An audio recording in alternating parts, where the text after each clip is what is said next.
மனத கலங்க வைத்த பதிவு. என்னங்க, இந்த வீட்ல ஒண்ணு நான் இருக்கணும், இல்ல உங்க அம்மா இருக்கணும். யாருன்னு நீங்களே முடிவு பண்ணிக்கங்க. என்ன லதா என்ன பண்ணுச்சு அந்த கிழவி? நீ ஏன் டென்ஷன் ஆகுற? எனக்கு பிடிக்கல அவ்வளோதான். சீக்கிரம் நானா அவங்களான்னு முடிவெடுங்க. மறுநாள் காலை, அம்மா நீ சீக்கிரம் கிளம்புமா. எங்கடா மகேஷ்? உன்னை ஹோம்ல சேர்த்துடுறேன்மா. அங்கே உனக்கு எல்லா வசதியும் கிடைக்கும். உன்னை போல நிறைய பேர் இருப்பாங்க. அவங்க கூட நீ சந்தோஷமா இருக்கலாமா. மகேஷ், எனக்கு இங்க என் பேர குழந்தைங்க கூட இருக்கிறது தான்டா சந்தோஷம். உங்கப்பா சாகும்போது உனக்கு வயசு 8. உன்னை வளர்க்க நான் பட்ட கஷ்டம் சொல்லி புரியாது. எல்லா கஷ்டமும் தீர்ந்து இப்போதான் நான் பேர குழந்தைங்க கூட கொஞ்சம் சந்தோஷமா இருக்கேன்டா. என் கடைசி காலத்தை இங்கேயே கழிச்சிட்டு போயிடுறேன்டா. உன்னை இப்ப விளக்கம்லாம் கேட்கல நான். உயிரை வாங்காமல் கிளம்பு என்று கொஞ்சம் அதட்டல் தோணியில் மகேஷ் சொல்ல, கலங்கி போய் நின்றாள் மரகதம். 2 மாதங்கள் உருண்டோடின.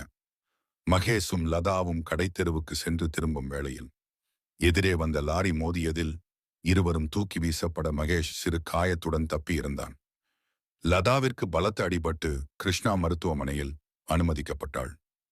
டாக்டர், என் மனைவி எப்படி இருக்காங்க டாக்டர்? ஐசியூவில் இருந்து வெளியேறிய டாக்டரிடம் அழுகுரலில் கேட்டான் மகேஷ். உயிருக்கு எந்த ஆபத்தும் இல்ல. ஆக்சிடென்ட்ல சிதறின சில கண்ணாடி துண்டுகள் அவங்க விழித்திரைய பலமா கிழிச்சிருக்கு.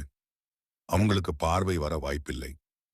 ஐயோ, டாக்டர், லதாவுக்கு கண் பார்வை கிடைக்க ஒண்ணுமே பண்ண முடியாதா? ஒரு வழி இருக்கு. இறந்தவங்க யாரோட கண்ணையாவது அவங்களுக்கு உடனே பொருத்தினா பார்வை கிடைக்க வாய்ப்பு இருக்கு. நாங்க ஐ பேங்க்ல சொல்லியிருக்கோம். நீங்களும் உங்க சைடுல ட்ரை பண்ணுங்கன்னு என்று சொல்லி நடந்த டாக்டரும் கலங்கும் கண்களோடு பார்த்து கொண்டிருந்த மகேஷின் சொல் போன் சினுங்கியது. தாய் மரகதம் இருக்கும் ஹோம் நம்பர் திரையில் வர, நானே கடுப்புல இருக்கேன். இந்த கிழவி வேற பேரனை பார்க்கணும், பேசணும்னு உயிரை வாங்குது. சே சனியன், கை கழுவி விட்டாலும் நம்மள விடாது போல என்று முணுமுணுத்துக் கொண்டே மொபைலை ஸ்விட்ச் ஆஃப் செய்தான் மகேஷ். 1 மணி நேரம் கழித்து டாக்டர் வேகமாய் மகேஷிடம் வந்து, Mahesh, you are so lucky. உங்க மனைவிக்கு கண் கிடைச்சிடுச்சு. இப்போவே ஆபரேஷன் செஞ்சிடலாம். நீங்க நர்ஸ் கிட்ட கேட்டு ஃபார்மாலிட்டிஸ்லாம் முடிச்சிடுங்க. ரொம்ப நன்றி டாக்டர், ரொம்ப நன்றி. டாக்டரின் கைகளை பிடித்து கண்ணீர் விட்டான் மகேஷ். 3 மணி நேரம் கழித்து ஆபரேஷன் தியேட்டரில் இருந்து வெளியே வந்தார் டாக்டர். டாக்டர், என் மனைவி எப்படி இருக்காங்க? ஆபரேஷன் நல்லபடியா முடிஞ்சது மகேஷ். இன்னும் 7 நாள் கழித்து கட்டு பிரிச்சிடலாம். அவங்க மயக்கம் தெளிய 2 மணி நேரம் ஆகும். அதுக்கப்புறம் நீங்க போய் அவங்கள பாருங்க. லதா மயக்கம் தெளிந்து கட்டிலில் படுத்திருந்தாள். லதா, உனக்கு ஒண்ணும் இல்ல. நிச்சயம் பார்வை திரும்பிடும்னு டாக்டர் சொல்லியிருக்கிறாங்க. நாம அத்தைய தனியா தவிக்க விட்ட பாவமோ என்னவோ, இப்படி நடந்துருச்சு. திரும்ப அவங்கள கூப்பிட்டு வந்துடுங்க. நம்ம கூடவே வச்சுக்கலாம். நான் கட்டு பிரிச்சு முதல்ல பார்க்கறது அவங்க முகமா தான் இருக்கணும். சரி லதா, காலையிலே அம்மா ஃபோன் பண்ணுங்க. சண்டே நான் அவங்கள பார்க்க போகும்போதே பேர குழந்தைய பார்க்கணும் போல இருக்குன்னு கேட்டாங்க. அதுக்கு தான் ஃபோன் பண்ணி தொல்லை கொடுக்கறாங்கன்னு நான் ஸ்விட்ச் ஆஃப் பண்ணிட்டேன். இதோ இப்பவே அம்மாவுக்கு ஃபோன் பண்ணி கிளம்பி ரெடியா இருக்க சொல்லிடுறேன் லதா. மகேஷ் ஹோம்க்கு ஃபோன் பண்ணி, ஹலோ மேடம், நான் மரகதம் அம்மாவோட மகன் பேசுறேன். அவங்க கிட்ட கொஞ்சம் பேசணும். என்ன சார் இப்படி பண்ணிட்டீங்களே? படிச்சவங்க தானே நீங்க? காலையில அவங்களுக்கு ஹார்ட் அட்டாக் வந்துடுச்சு. கடைசியா மகனையும் பேரனையும் பார்க்கணும்னு சொன்னாங்க. உங்களுக்கு ஃபோன் பண்ணா கட் பண்ணிட்டு ஸ்விட்ச் ஆஃப் பண்ணிட்டீங்க.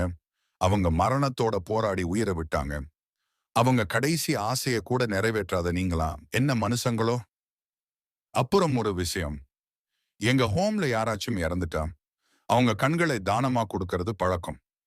உங்களுக்கு ஃபோன் பண்ணினோம், நீங்க எடுக்கல. அதனால நாங்களா முடிவு பண்ணி கண்ணை தானமா கொடுத்துட்டோம். உங்க அம்மா உயிரோட இருக்கும்போது உங்களை பார்க்க ஆசைப்பட்டாங்க. அவங்க கண் கிருஷ்ணா ஹாஸ்பிட்டல்ல ஒரு லேடிக்கு வச்சிருக்காங்க. 1 வாரம் கழிச்சு அவங்க கண்ணையாவது போய் பாருங்க. அவங்க ஆத்மா நிம்மதியாகும். போன காதில் இருந்து தரையில் தவறவிட்டு அம்மா என்று அழுதபடியே ஓடி மருத்துவமனையின் அறிக்கையை தேடி பிடித்து பார்த்தவன் அதிர்ந்தான். அவள் மனைவி லதாவிற்கு கந்தானம் கொடுத்தவர் அறிக்கையில் மரகதம் என்றிருந்தது. உயிர் போவதற்கு முன் தன் மகனையும் பாசமான பேரனையும் பார்க்க துடித்த அந்த தாயின் ஆசை உள்ளார்ந்த பாசம் இறைவனின் இதயத்தையும் இழகச் செய்ததோ?